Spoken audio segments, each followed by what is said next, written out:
Você deseja aprender mais sobre sociologia? Assista esse vídeo até o final e seja empático em seus comentários.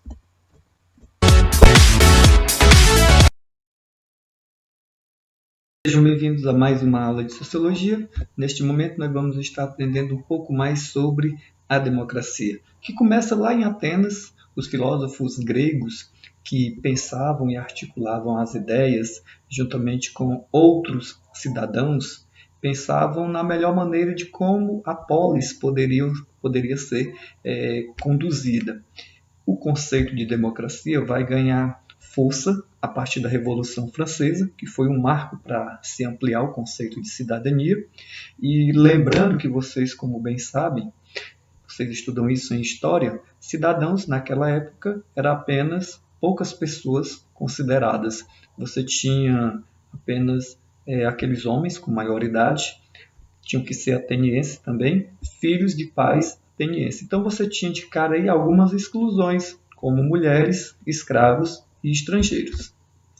Na verdade, os gregos pensavam muito nessa questão de filosofia, né, de articular as ideias para se pensar a democracia, e eles faziam isso exatamente nesse espaço, né, chamado de ágora, onde as pessoas decidiam as coisas diretamente. Por ser uma cidade pequena, Atenas, isso dava para fazer facilmente em praça pública. Mas chega para nós hoje o conceito de democracia exatamente a partir dessa junção de povo e o poder que este povo, uma vez exercendo, tem em suas mãos.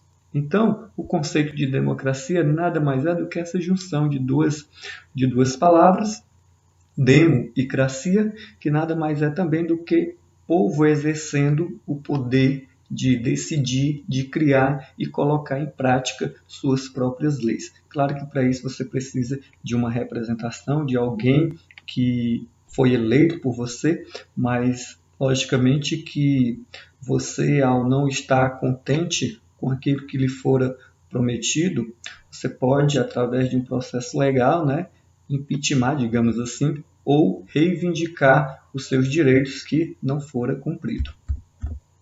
Então, em linhas gerais, nós temos a democracia como sendo um governo soberano. Vimos que o povo é quem detém este poder e fortalece muito a ideia de cidadania em uma democracia, porque você faz uso de seus direitos legais, institucionalmente falando. E é claro que a ideia de votar faz parte da cidadania, mas a cidadania não é somente isso. Nós exercemos a nossa cidadania praticamente diariamente, com boas condutas, com princípios éticos. E é claro que, diante de governos e constituições autoritários, essa cidadania, essa democracia, ela é abafada, ela é minimizada.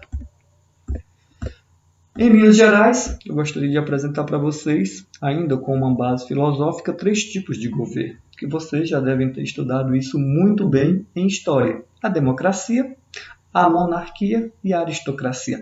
Cada uma delas tem maneiras de pensar e articular a convivência, o governo.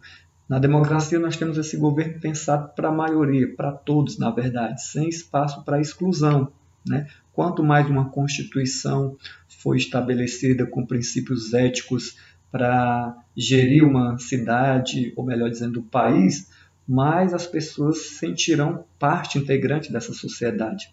Temos, por exemplo, a Constituição de 88, que rege muito dos nossos direitos que nós, ao longo dos anos, temos conquistado.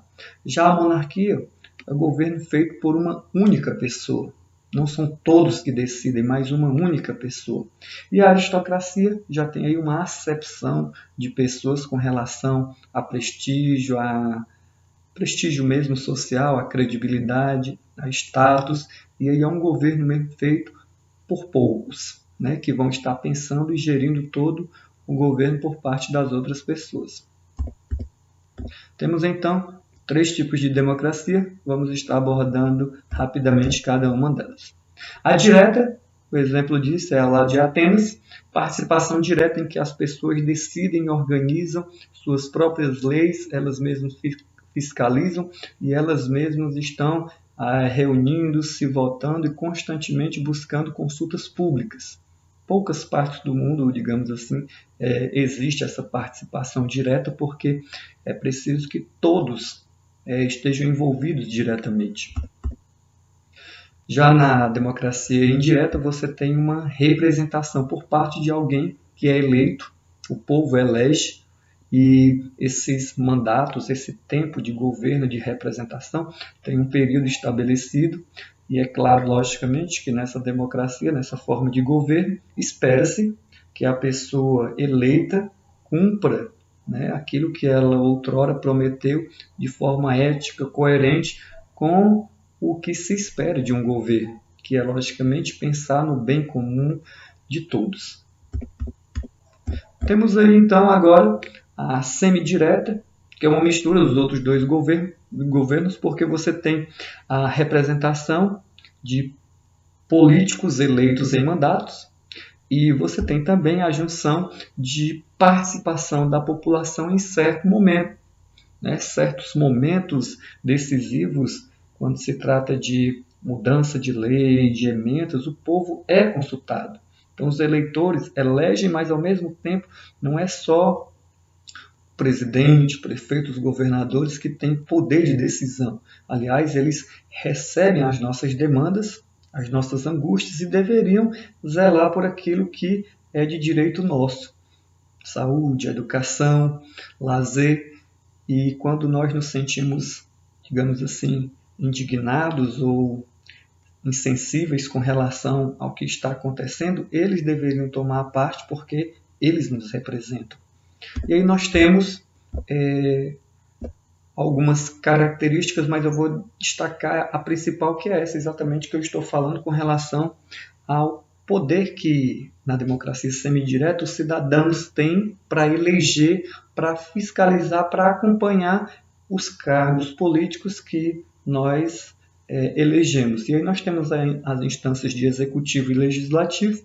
No executivo a gente tem em nível municipal, temos prefeitos, em nível estadual temos os deputados estaduais, né, digamos assim, aliás, melhor dizendo, os governadores, os deputados federais, na instância máxima do governo, e o presidente, claro. Em nível legislativo, nós temos basicamente a Câmara dos Deputados Federais e também os senadores. No Brasil, nós sabemos que, em nível judiciário, o presidente tem liberdade e autonomia para nomear aquelas pessoas de mais confiança dele, ok? Aqui são algumas fontes dessa aula. Foi um prazer estar com vocês e até a próxima.